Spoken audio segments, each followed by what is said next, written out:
Elsku vinir, þið þekkjum ekki öll, ég heiti Bjarni Karlsson, starfa sem prestur, við erum búin að vera vinkonur í milljón ár, ég og Auður sko. Þetta geðveikar messur þegar ég var sóknarprestur í Laugarneskirkju og það var mikil fjör og stemming.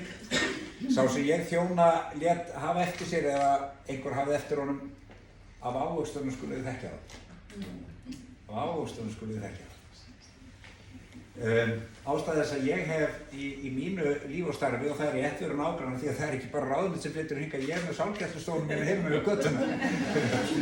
Og ég var ekki lítið glaður þegar Hugrafn kom hérna, þetta frábæra húsnæði. Og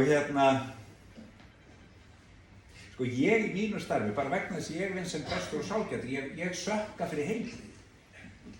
Og þegar ég sé fólk standa upprétt, þetta ég bara, sko ég þekki bara heilbrigði þegar ég sé það. Og sko við erum náttúrulega öll geðveik. Við erum öll geðveik á nóttunni. Við sofum, REM-svefn, það er geðveiksástand. Við tökum öll tímabil í líf okkar, já það komum mitt vondu dagar sko. Við tökum öll tímabil í líf okkar þar sem að geðheilsa okkar er ekki upp á marga fiska. Það var gamall maður að deyja, vitur bóndi norður í Skagafirði.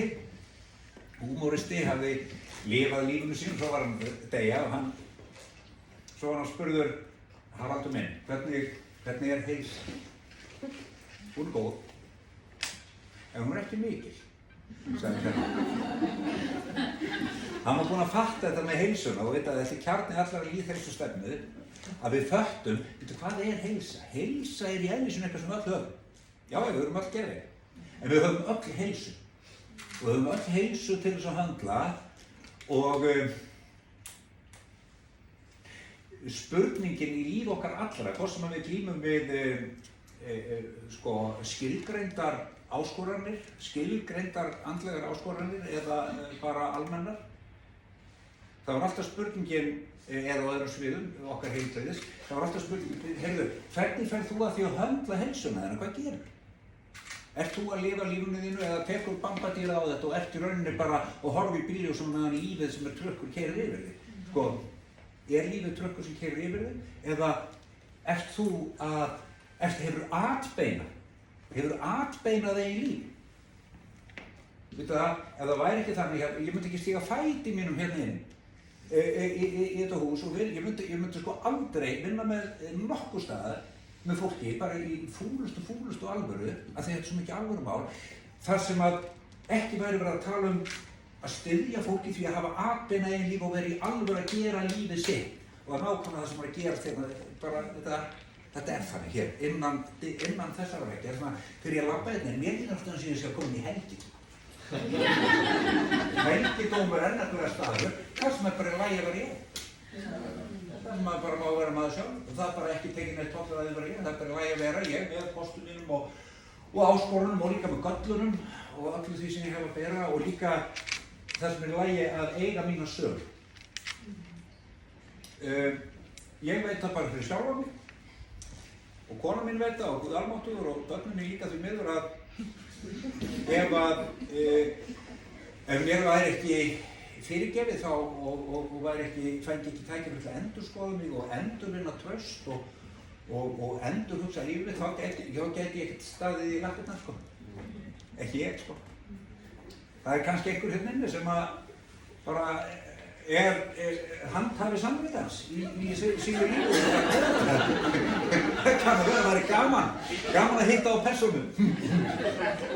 Ég er einmitt að fara núna bara beina við að taka ævaatriði eftir út í Kópavogi, gamli fíllinn dáinn og sest niður í einhverju einbýlishúsinu að skrifa, gamli fíllinn og bara að skrifa minningarorð, þið vitið, við prestar að gera þetta.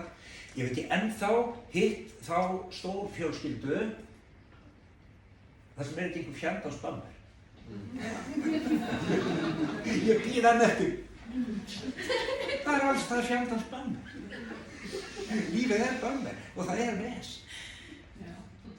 Og svo er það líka svo yndislegt.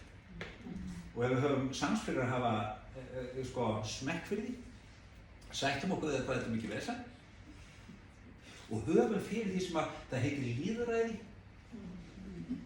Það heitir að heyra raddir, líka þeirra sem heyra raddir, sko. Heyra raddir. Leyfa röddum að heyra, tala saman. Hvað að gerast? Tala saman. Víkjum okkur ekki undan vesenu, þetta vesen. En við erum bara hugaraflir fólk sem ekki hrætt að vera hrætt og ekki miður sín að vera miður sín. Við erum oft hrætt og miður okkar. Við erum bara ekki hrætt við og við erum ekkert miður okkar yfir. Þess vegna svo gott að þessi staður skuli vera til og þetta ekkert einkamál þeirra sem hér Þetta hugarafl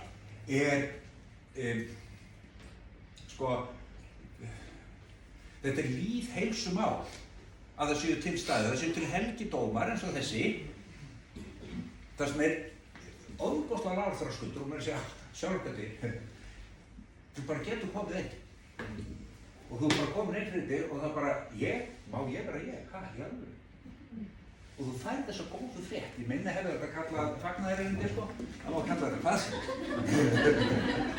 góða fréttin gospel hei, það lægi vera þú þarna heilsan til hamingju með hugarafl takk fyrir að leyfa mér að svona brokka í kring og gera allavega minna ógagn minna ógagn í gang og til hamingju með þetta hús. Það var rosalega verðugt að fá almennilegt húsnæði undir starfsemi og ég veit að finna allir frá leiðu húsið vex og bara fyllist það.